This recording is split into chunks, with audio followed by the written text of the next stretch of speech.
Hello again, Chiara. And as we all know, as the European Commission advances carbon removal certification framework and new methodologies for soil-based carbon removals are being developed, many questions arise about what this will mean in practice for farmers, policymakers, and also consumers. So I would like to start with the first question. How is a carbon removal certification framework methodology for carbon farming currently being shaped? And what are the main debates among scientists and policymakers? Yeah, well, thank you so much for having me. And I hope that I will be able to answer all the questions today. So the carbon removal and carbon farming certification framework is being developed by the European Commission after a long process that involved consultations with experts. So there is an expert group that has been meeting regularly in the past couple of years. And then they also run some dedicated methodology workshops. Some of these workshops were open to the public. So, for example, I joined one of the workshops last year in 2024. And then there has also been the European Carbon Farming Summit in 2024 and 2025, where several stakeholders, so policymakers, researchers, but also farmers and land managers gathered to discuss several issues that were indeed raised. And the debate, as far as I could see, was revolving a lot around the baseline. So how can we show that an activity, a carbon farming activity, can indeed lead to the removal of carbon or the reduction of greenhouse gas emissions compared to not doing that activity? So the idea is to compare what happens when you perform a certain activity with business as usual. And this topic of how to define the baseline is one of the things that is really being debated, also from a scientific point of view, because there are several approaches to do that. And then another issue that was also, well, that was especially raised by farmers and land managers was that carbon, soil organic carbon in particular, and greenhouse gas emissions are something that practitioners cannot quantify. I mean, you don't see it. So maybe the biggest motivation for farmers to adopt a carbon farming practice is actually the provision of the co-benefits. So all the other benefits that can be generated by adopting a carbon farming practice. So this is also where within two European projects that I'm working on, this is where we are trying to contribute. So how to give value to the co-benefits. Okay. Yes, it's very good that you mentioned these co-benefits. It was actually my second question. So what kind of co-benefits, such as improved soil fertility or biodiversity protection, could motivate farmers to engage in carbon farming beyond financial incentives? Yeah, so, well, the way that it is framed in the regulation, so the carbon removal and carbon farming regulation says that activities that can generate co-benefits should be incentivized. And for carbon farming practices, there are some co-benefits that are mandatory. So they have to generate co-benefits in relation to soil health. And these co-benefits include, for example, increasing the resilience of the farming system, also in the face of increasing drought or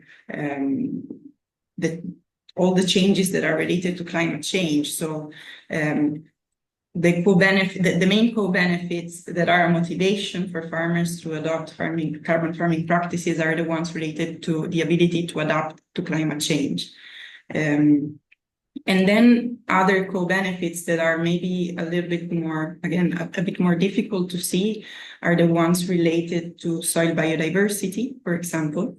But what we know from the scientific community is that increasing soil biodiversity affects a wide range of ecosystem services. So if we have soil that is biodiverse, also nutrient cycling is improved, and then maybe we need to apply less fertilizer, and that can also generate like saving costs for farmers. And another very important aspect is related again to the control of pests.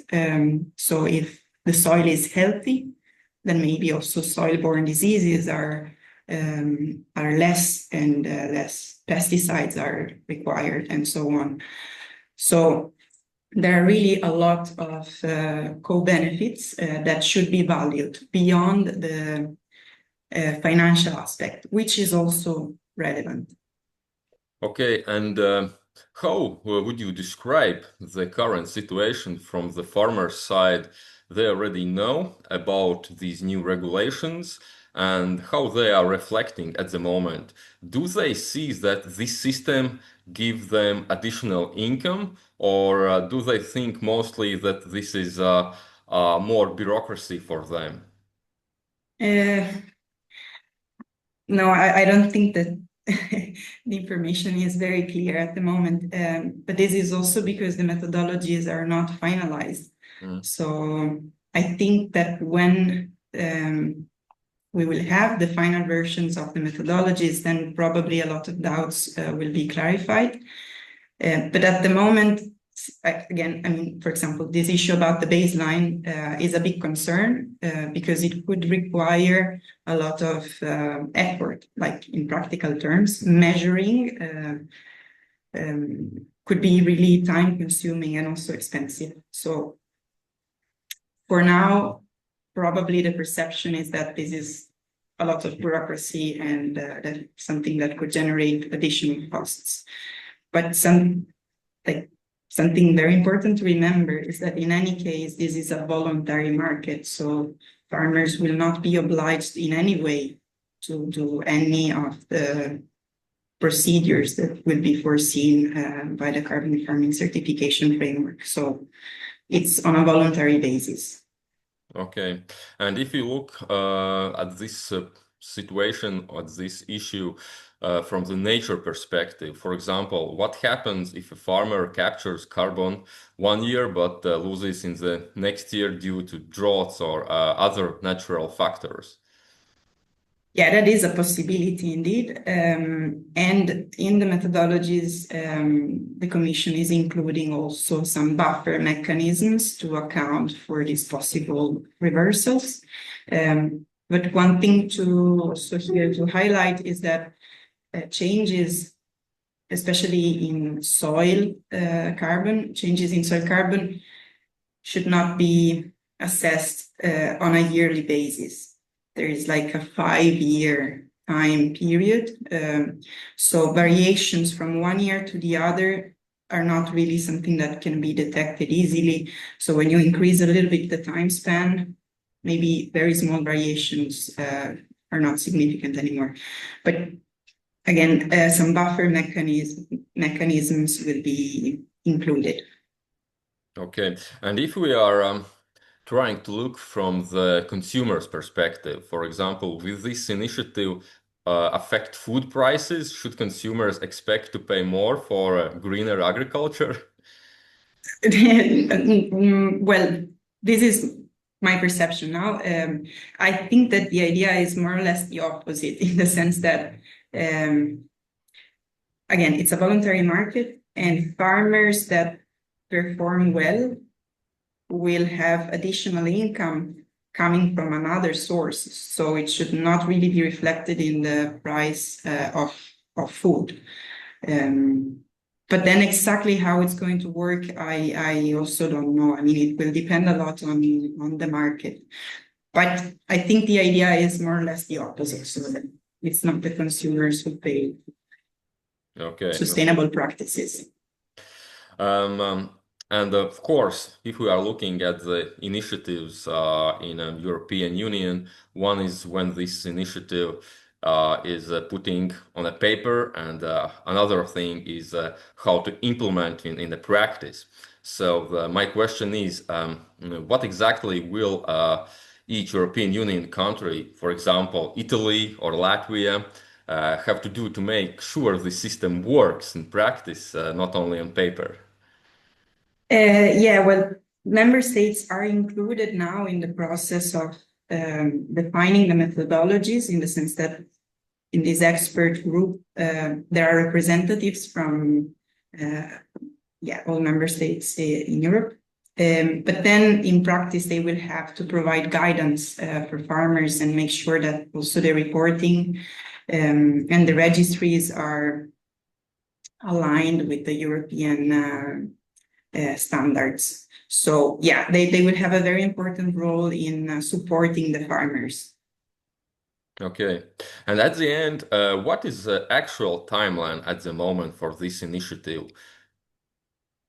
So by the end of 2026, I think the methodologies should be in place. So this should start by the end of 2026, if I remember correctly. One of the things that is left undefined, let's say, is actually the issue about the co-benefits, because the methodology for the co-benefits is still open, or as far as I could see from the latest expert group meeting, the voluntary co-benefits are the part that is not being developed. So that will be included in the next round so when the methodologies will be revised in some years time, then they might include some more detailed methodologies for the reporting of the co-benefits. So that part will not be really final, but by 2026, everything else will be. Okay, okay, clear. So it means there is some things already ongoing in the process, but the timeline is plus minus clear. Yeah. Okay, okay. Thank you very much, Kyra, for your insights and for sharing your expertise with us. I think that this will be very valuable for our audience in the Baltic states, and I think also in all European countries. And we'll truly appreciate your time. So thank you very much, and bye bye. Thank you. Bye.